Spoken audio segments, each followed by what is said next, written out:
Don't be sad and worried. I know अगर इतने time से हम कुछ पढ़ रहे हैं वो एकदम से चेंज हो जाए, हमें एकदम से न्यू बुक्स दी जाए पढ़ने के लिए, तो थोड़ा सा डिमोटिवेशन आता है, थोड़ी सी हिम्मत भी टूटने लगती है। But trust me, everything is not different.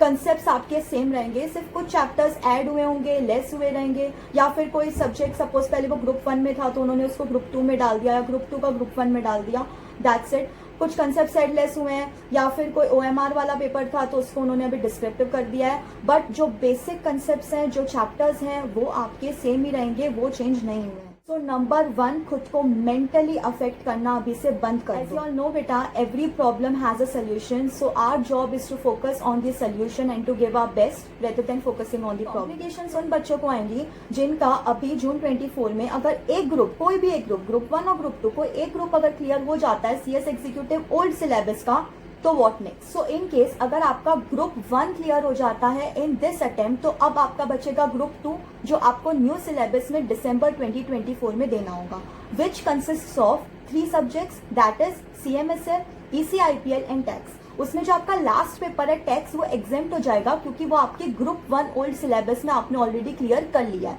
तो आपको ग्रुप 2 में 2 ही पेपर देने रहेंगे, that is CMSL and ECIPL। इन दोनों का अगर मैं एग्रीगेट की बात करूं तो आपको इन एग्रीगेट 100 मार्क्स स्कोर करने पड़ेंगे to clear that group. Plus आपको ग्रुप 1 न्यू सिलेबस का पेपर 4 देना पड़ेगा, that is CAFM, which is completely going to be a descriptive paper.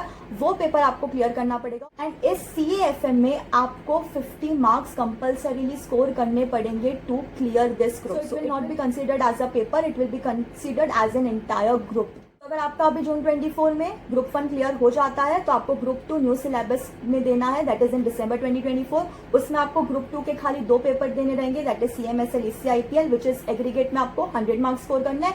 And group 1 new syllabus का आपको एक पेपर देना पड़ेगा, पेपर 4, दैट इज CAFM। उसमें आपको compulsorily 50% marks, that is 50 marks score करने पड़ेंगे minimum to pass in that group, which is I know it is difficult but it is not impossible. In all आपको 3 papers देने पड़ेंगे, 2 group 2 के हो गए और 1 ग्रुप 1 का हो गया न्यू सिलेबस। एंड अगर मैं वाइसा वर्सा सिचुएशन लूँ, फॉर एग्जांपल अगर आपका अभी ग्रुप 2 क्लियर हो जाता है इन जून 2024, तो आपको न्यू सिलेबस में ग्रुप 1 की एग्जाम देनी होगी, which consist of 4 subjects, that is JIGL, company law, SBILL and CAFM। उसमें आपका जो CAFM है वो एग्जेम्प्ट हो जाएगा क्योंकि वो ऑलरेडी आपने ग्रुप 2 में उसका एग्जाम दे दिया है। यहाँ पर वो 2 सब्जेक्ट्स थे, CMA एंड FSM, उनको ही मिलाकर इन्होंने CAFM कर दिया, तो वो सब्जेक्ट आपका यहाँ पर एग्जेम्प्ट हो जाता है। प्लस ग्रुप 2 न्यू सिलेबस का आपको एक पेपर देना होगा, दैट इज टैक्स लॉस, क्योंकि वो आपने ग्रुप 2 में वहां पर नहीं दिया होगा। So in case if you clear your group 2 in this June 24 attempt in old syllabus, आपको दिसंबर 24 में 4 पेपर देने होंगे आपका एग्जीक्यूटिव क्लियर करने के लिए। दैट इज ग्रुप 1 के 3 paper, JIGL, company law and SBILL, CAFM आपका एग्जाम है। पेपर आपका हो जाएगा ग्रुप 2 का tax.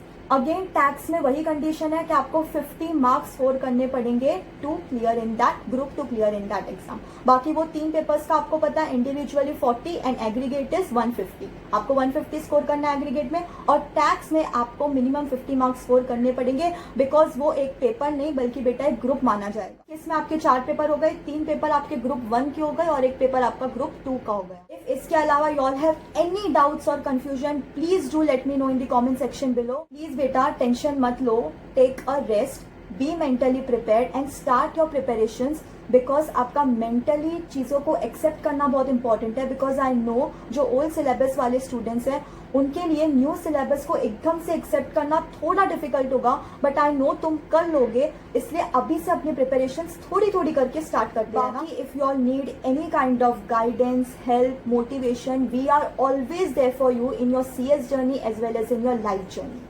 Trust yourself, believe in yourself, and मैंने आपको पहले ही बोल दिया है, don't focus on the problem, focus on the solution. और सोल्यूशन पे आप तभी फोकस कर पाओगे जब आप सिचुएशन को एक्सेप्ट करना सीखो। So just accept the situation, be mentally prepared and start working on your goals. फिर देखना कैसे चीजें आपकी लाइफ में वर्क नहीं करेंगी, 100% things are going to work out.